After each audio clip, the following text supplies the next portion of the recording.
But it's a scoreboard. Like I get to look around. It's instantaneous gratification. I can look at the neighborhood I live in, and the house I live in, and the car that I'm driving, and I can go down the street and go, mentally I'm going better than them. I made it. I'm smarter than them, obviously, because look where I'm at. We like to start the show with a proverb.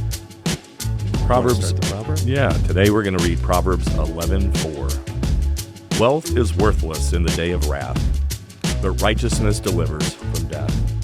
We'll read it again. Wealth is worthless in the day of wrath, but righteousness delivers from death. What a clear, simple, precise proverb. And good job picking this one out, because it really does tie into as we talk about materialism today. You know, the world will tell you that there's a scoreboard going on right now, and the riches that you have in this world are going to be what helps you score higher, and your social credit and your ability to speak and your ability to influence are all brought in about how much you've accumulated in this world. I feel like you've almost hit the nail on the head. The nail, I think, is this, which is the more you accumulate here will define your legacy. The more things you have, the more money and power you have will be a legacy worth having. And I think the Bible clearly speaks differently than that. It says that you're building a legacy for somewhere else. Mm-hmm. So the work you're putting in here is not about profit financially. It's not about items and things. It's about building up like a spiritual currency somewhere else. It's the verse in Luke you just read. Yeah. Whoever finds life will lose it. Right? That's the whole idea of it. Is I like that you brought up that word legacy, because it is an important word. What your legacy is of value. Correct. But what is your legacy? Is it some sports cars and a big house and money? Now, there is a Bible verse that says, for you to leave money for basically the next generation. So there is a verse there that ties into it is wise if you were able to do that. It doesn't change your value or your worth if you cannot, but there is that's what you're living for, though, is the excesses of this world is what we're saying. Mm-hmm. Then I think you're very far from the mark. Agreed. Hey, thanks for listening. Please like, share, and subscribe. Every time you do that, it helps us move our show forward. Your interaction helps us expand our mission, so thank you for joining us. Now back to the show. And that's not the legacy that I want to leave, and it's not the legacy that God is requiring from us. Isn't to build up a bunch of wealth for our own glory here. It's to put together that capital for the next life, this eternity that we're going to talk about next episode. Yeah. My Bible had it written a little different. It says, riches do not profit in the day of wrath, but righteousness delivers from death. And that's Proverbs 11:4. And what I thought about is all of our days are numbered. Do not profit in the day of wrath, or the day of death, ultimately, the day that you die. Right. When you die. When you die, all the riches are not going to carry you to some other fancier place, no matter how much you accumulate financially here. Mm-hmm. But righteousness delivers from death, meaning a God-lived life will deliver you from into an eternity with God. Yeah. And from the afterlife that is not with God, as we're going to go into next time. And I was thinking about, and this isn't a moral thing about this man, because I don't know what his faith status was, but I thought of one of the richest people when I was young was a guy named Steve Jobs. He was, upon his death, he had $10 billion. That's more money than anybody could spend in a lifetime. And he worked very hard. In fact, some say he worked himself to death. You've heard that? Mm-hmm. He died of pancreatic cancer. Do you know what age he died at? It was in his 50s, wasn't it? 56 years old.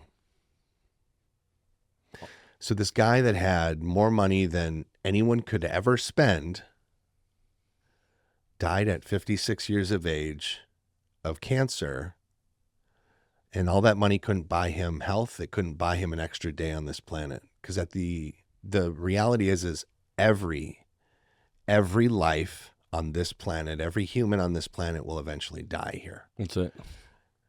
So if you're building up all this wealth here and that's what you're investing your entire life in, is to accumulate and have, at the exception to, eternity building, you're building in this finite system here, this realm, this finite realm. You're going to find yourself at the end of this life vacant of what is required for the next life. That's it. There's this old saying that he who dies with the most toys wins. You remember that? Sure. You just make T-shirts and bumper stickers out of it, and people used to live by that. But people didn't just used to live by that. I see many people still living by that. It's tempting. It's seductive. You're here right now. I'm not in eternity right now. Well, like I said, it's a scoreboard. Like I get to look around. It's instantaneous gratification. I can look at the neighborhood I live in, the house I live in, and the car that I'm driving, and I can go down the street and go, mentally, I'm going better than them. I made it. I'm smarter than them, obviously, because look where I'm at. That's that. Yes. Right. And we're not saying that you can't live in a nice neighborhood and have nice stuff.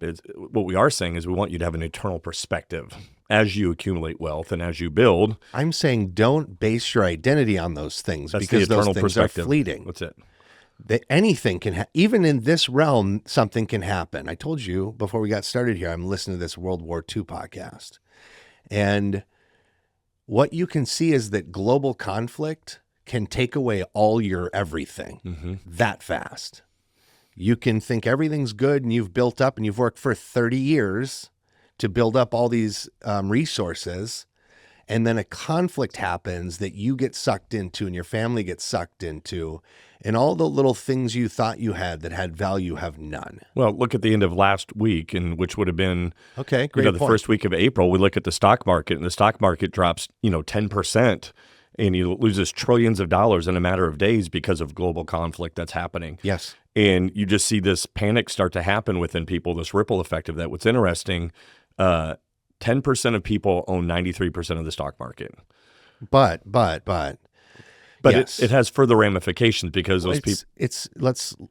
Yes. I understand all my point. A lot of people's 401k and stuff is in the market. I too. absolutely understand. So it does go up to like 60% of people have money Yes. tied into the stock market. Just so we're clear. Yes. Yes. A great portion of the people that are day trading, it's like a minute percentage of people who that 10% instantly on that day crash their entire life. That's exactly right. But my point making is that this is where we see global conflict can change your outlook, and it can change just in an instant. It can take away all this material security you think you have. That's right.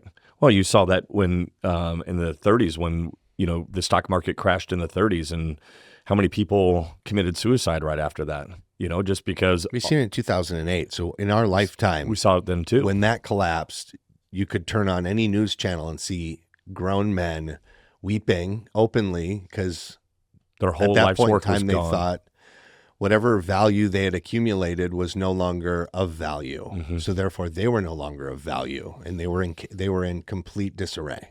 It goes back to Matthew, where it says, "Do not store up on the earth, where moth and rust destroy, and where thieves can break in and steal, but store up for yourselves treasures in heaven, where moth and rust cannot destroy, and where thieves cannot break in and steal." So that's the whole concept we're looking at.